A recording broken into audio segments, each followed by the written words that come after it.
The film opens with a married couple named Inatsu and Megumi. Initially, they lived happily, but their relationship has become strained. Inatsu works in the arts, while his wife is a nurse. That day, as Megumi was leaving for work, Inatsu called a man named Kurita to his house. Kurita arrived and gave him a snack called castagna. Kurita was polite, and they chatted and discussed his relationship with Megumi. It turned out that Kurita was in a relationship with Megumi. Inatsu tried to ask Kurita for an explanation. Megumi already had Inatsu, and why this happened was very painful for Inatsu. There, Kurita confirmed his relationship with Megumi, explaining that it had been going on for a long time. Kurita told Inatsu everything. He had been hospitalized in a very serious condition, even going to the bathroom.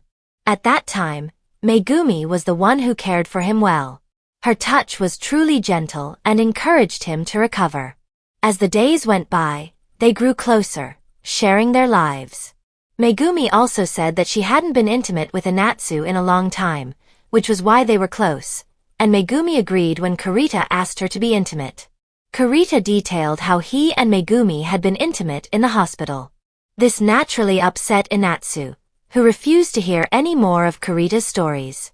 Inatsu even knocked Kurita to the ground and asked him to leave. Before leaving, Kurita admitted his mistake and apologized to Inatsu. Long story short, Megumi returned home that afternoon, but for some reason, Inatsu wasn't angry at her. Instead, he felt his love for her grow. A few days later, a young woman named Akane was on her way home from work. However, on the way, she bumped into someone, but strangely, the person took a selfie, which confused Akane.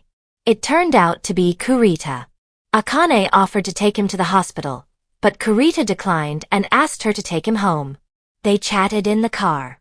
Kurita asked where Akane was going. She said she wanted to eat Chinese tofu at a restaurant. Kurita then said he'd eaten it in China, and the taste was very different from the Japanese. They then talked about themselves and even shared stories about their pasts. It turned out they'd been in the same school, even in the same class. Kurita often suffered from unpleasant treatment from his friends, and one of them was Akane.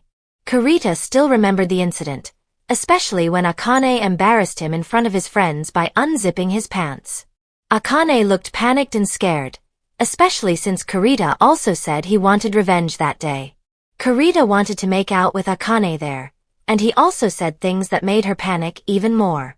However, it turned out Kurita wasn't really serious. He just wanted to let Akane know how he felt. Kurita only found Akane's loose shoe and took it with him. Akane, growing irritated, threw Kurita out of the car and drove away. However, a few moments later, she received a text message from Kurita, threatening to report her to the police for hitting him. He also sent her evidence. Without further ado, Akane returned and attempted to finish Kurita off, but it turned out to be a dream. After leaving Kurita, she fell asleep and parked carelessly.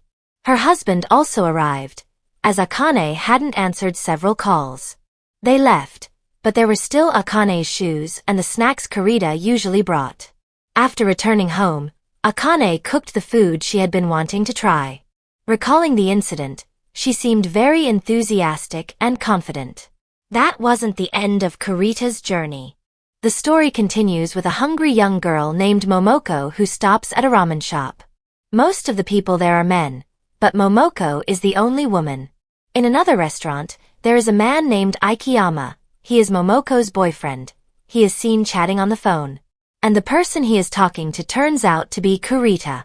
Kurita knew that Ikeyama didn't care about Momoko at all, even though Momoko was very kind and attentive to him. There, Kurita upset Ikeyama by admitting that he was in a relationship with Momoko and had been intimate with her. Ikeyama was truly jealous and couldn't accept this, regretting treating Momoko like that. After dinner, Ikeyama contacted Momoko, apologized, and promised to treat her well. So, who exactly is Kurita? Is he a relationship savior, and is everything he says true? Is he just trying to make people pay attention to their partners? That's the plot of our film this time.